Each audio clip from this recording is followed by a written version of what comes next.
There's a mythology about Bill Walton that few players can match.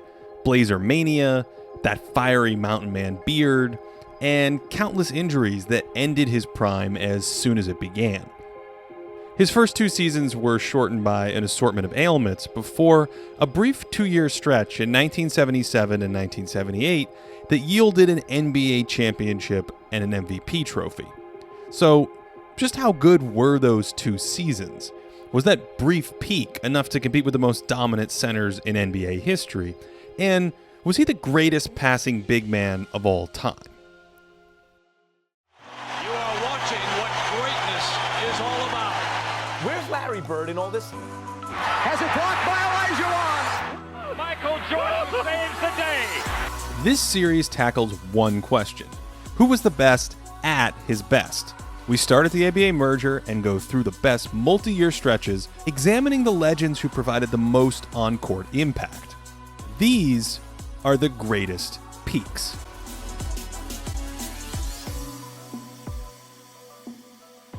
Pass to Bobby Gross. They get it low to Walton. Turnaround jumper. Good! Bill Walton.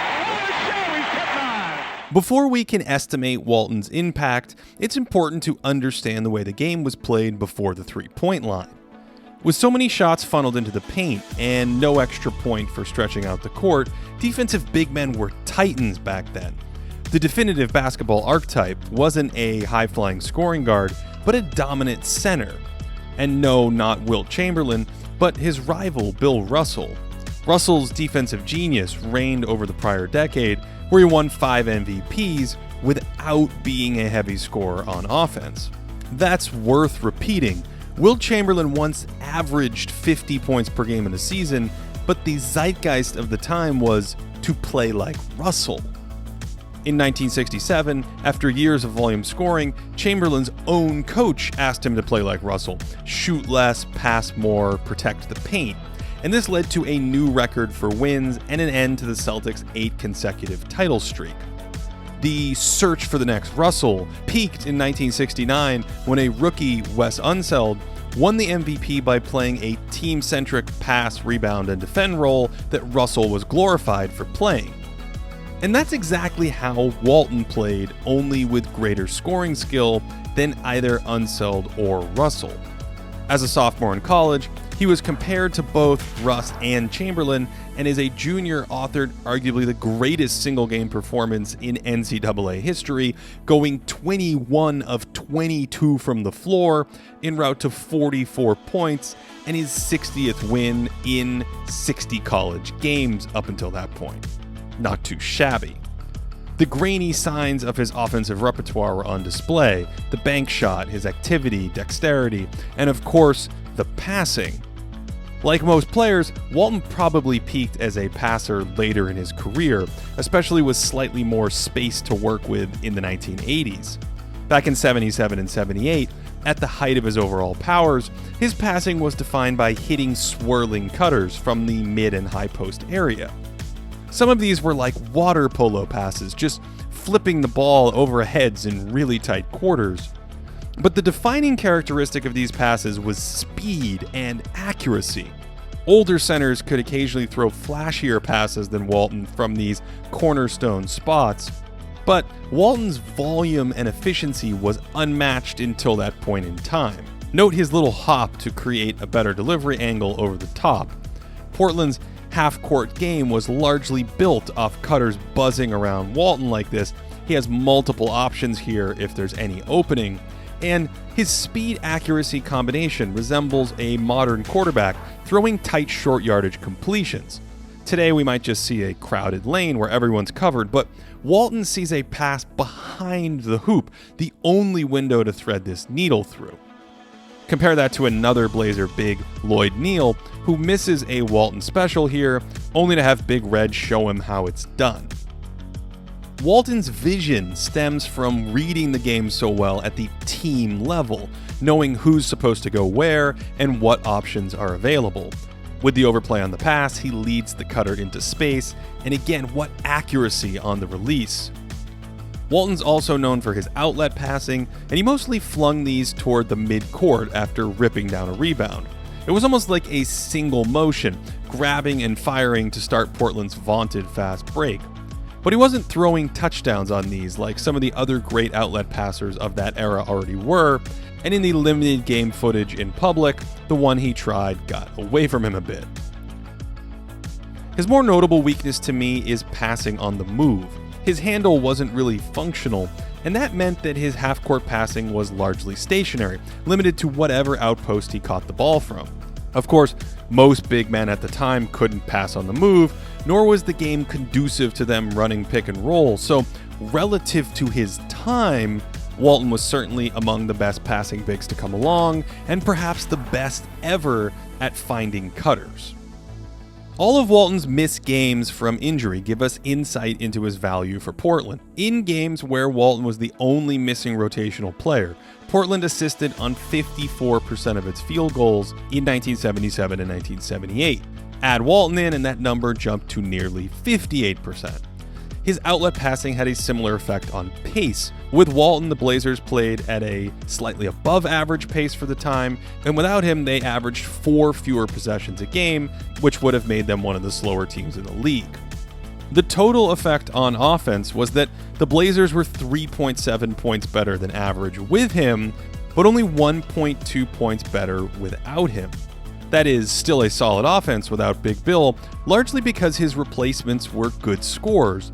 Tom Owens averaged 19 points per game and 4 assists in 1979, and the aforementioned Lloyd Neal was a good scorer too. Walton was a similar scorer to those two, at least statistically, going to that jump hook as a bread and butter move. He had nice touch on this, and while it certainly wasn't the sky hook, that's for the next episode, Bill could release this cleanly most of the time without too much of a setup. It was a back to the basket move, but it was also used at the end of a little face-up like this when headed right. He could also knock down mid-range jumpers, preferring to go glass on these whenever possible. Big Red could walk into these, but also liked a turnaround after a single dribble.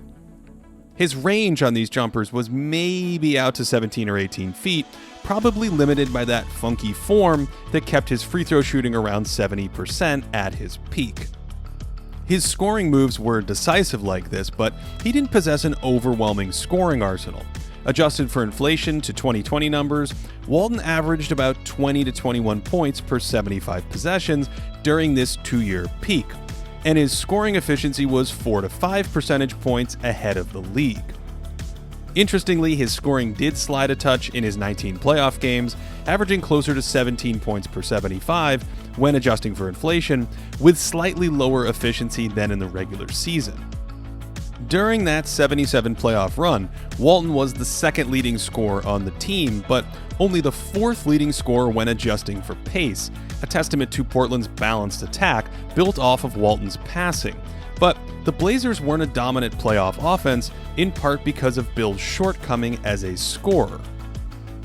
He also added value with his activity, first as a cutter, knowing when to read this opening for a dive cut and lob. This kind of off-ball play adds value around higher-end talent, and it led to this vintage Blazer Mania sequence in the 1977 finals against Philadelphia. What a sequence for the Blazers! Walton was always looking for little soft spots in the defense, finding offensive rebounding opportunities and high percentage second chance points that cleaned up for his teammates. He wasn't a skywalker, but his size and quick leaping allowed him to finish plays around the rim and score off of rebounds like this, boosting his scoring numbers a bit in the process with these high percentage follow-ups. By the way, Walton was huge. His height is debated, but he wasn't much smaller than Kareem Abdul-Jabbar, who stood 7'2" without shoes, and here he is next to Robert Parrish, listed at 7'1", and Kevin McHale, listed at 6'10". That size contributed to his crippling injuries, as his feet weren't anatomically capable of supporting his big frame, and the shock of all that running and jumping. Walton missed 3 full seasons before ramping his career back up in 1983 in San Diego. Again, he's not dwarfed by Kareem here at all, but boy did that size and mobility help him protect the paint. Walton's massive impact on the game, his very inclusion in this series, is primarily because of his defensive value. value created with his length, awareness, and motor. Most 7-footers aren't super active and able to read the game, but back before the three-point line, this was arguably the most valuable trait in the entire sport. We'll see why in a moment. Filming birds of prey is not for those who have a fear of heights. I graduated from the practice tree to the 200-foot monster. Bring her up. Beautiful. To fly and hold the eagle was a landmark of my life. Walton was a classic paint protector, and because of the rules back then, he almost served like a goaltender, patrolling the area in front of the hoop and challenging all comers. The dangerous Doug Collins runs into a wall here, or I guess a Walton. There's a good joke in there somewhere. But Bill was always really well positioned. He sagged off players without the ball in textbook fashion, but was ready to pounce in these spots. He was one of the most active big defenders in league history, helping when needed or stepping out and challenging shots in the mid-range, ambushing Pete Maravich here, who thought he was in the clear. You'll notice his hands are always out, clogging passing lanes so teams don't sneak those dimes through to cutters like the Blazers did, and his hands were active targeting the ball, here deflecting this jump pass. Like great rim protectors, he was accurate jabbing at the basketball, and he would pull his hand away to avoid fouling at times. Bill's quick bunny hop couldn't get him over the top of the square like some of the great modern shot blockers, and this meant that occasionally strong athletes or crafty finishers could slip one through. Here he slides down in position, but mistimes his jump, and that throws off the contest a bit, but his typical reactions were quick, and with sound position, he bothered so many shots. He wasn't a stiff either, comfortably chasing wings outside the paint to harass their jumpers. Remember, back then, bigs couldn't really be exposed on an island against quicker players because they didn't have to chase out to the three-point line. The game in those days was built more around the post-up, with offenses running through the center.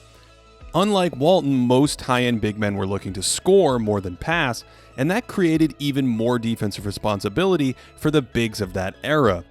In the 1977 Western Conference Finals, Walton famously battled Kareem Abdul-Jabbar for 4 games, trying his best to sit on Kareem's lethal skyhook and force him left, with mixed results. That's better than most against Jabbar, and Walton's size and acumen helped slow Kareem a bit compared to normal centers. Here he tracks him well without the ball, happily forcing Jabbar left, but sometimes there's no stopping Kareem. Walton also stayed active, working for better defensive position, here leading to a steal, and against more mortal figures, his man defense was highly effective, banging and then going vertical against Darryl Dawkins in the 77 finals. Squint a bit and you'll see Hall of Famer Dan Issel, more of a shooting center, get stuffed by Walton on this jumper, and Bill was always using his size and positioning to defend opponents like this. He was the original big fundamental, taking a textbook approach to activity, positioning, vertical contests, and so on. We can see the effect his man defense had on opponents during this 1977 and 78 stretch by looking at the 48 games he played against other All-Star centers. For instance, Kareem averaged 25.9 points per 36 minutes on 61% true shooting against everyone else, but in 8 games against Walton averaged 24.5 on 57% true shooting. If we do this for the other 7 All-Star centers during these years, only Big Bob Lanier and another southpaw, Dave Cowens, avoid a pretty clear drop-off against Walton.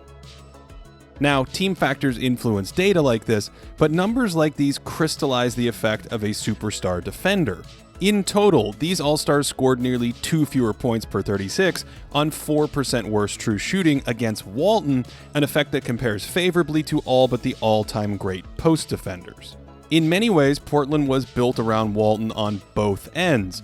Their guards could be more aggressive pressuring the ball with Big Bill behind them, while Portland didn't need another paint protector out there to take away from its speed and skill game on offense. If we go back to those games Walton missed, we can see how insanely valuable his defense was. The Blazers gave up about 103 points per 100 in the 26 games with just Walton missing, but only 95.6 with him in the lineup, a jump from the third worst defense in the league to the very best defense in the league. This is likely beyond the offensive impact of any player in the first 30 years of the league, perhaps save for Oscar Robertson or Jerry West. Overall, the Blazers were actually outscored in those 2 seasons without Walton. They had a negative adjusted point differential equivalent to a 37-win team. But with him, they had a plus 8.5 point differential, a 64-win pace. Among players to miss at least 20 games over a single or multi-year period, that nearly 10-point increase with Walton is the second largest in the first 70 years of the NBA, and that came in an era of parity where winning 55 games was rare. Only Nate Thurmond, another defensive stud, was associated with a larger increase, but his team was far worse than those Blazers, who went a stunning 87-28 in those games with Big Bill and just 10-16 without him.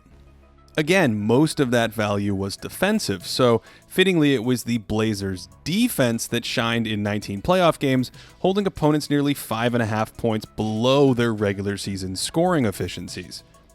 In those 2 seasons, Walton and company also played 8 games without their only other All-Star, Maurice Lucas, and in those 8 games, the Blazers went 8-0. These indicators, with players moving in and out of the lineup, do still have some noise. We can't say for certain Walton was worth 9.5 points, but 26 games is enough to know that he was likely worth at least, say, 6 points to those Blazers, and that's an historically huge number. Combine that with other factors like Lucas's missed time, the playoff performance, and what we can see on film, and it's clear Walton was the linchpin of a budding dynasty. In 1979, with Michael Thompson, Clay's dad, replacing Walton in the starting lineup and some minor bench changes, the Blazers reverted back to playing just over 500 basketball, reinforcing Bill's massive impact. I think it's fair to look at their team construction and think that there isn't another center in league history who could have maximized that fit as well as the big redhead. Our best impact metrics that reach back in time view Walton as having, say, a top 40 peak in playoff history. His 2-year regular season numbers were similar, by the way, and these metrics respect his defense, likely reflecting how excellent his fit in Portland was. But even in a less optimal situation, they still suggest that he belongs in this kind of conversation, and given how well his defense and his passing would travel to other teams, I don't think there are 10 centers in NBA history who peaked higher than Bill Walton. For more historical content and to support this channel, head over to patreon.com/thinkingbasketball and check out Thinking Basketball, the book, on Amazon. That goes deeper on a number of ideas explored in this series. There are also longer discussions on many of these players on the Thinking Basketball podcast. And if you're curious about stats from this video, there's an entire stat series on this channel. Otherwise, thanks so much for watching. I hope you enjoyed this one, and that wherever you are, you're having a great day. What a basketball game we've had. Oscar Robertson throws to Kareem. 7 seconds. Tinkles. The sky. Kareem with a big pressure shot.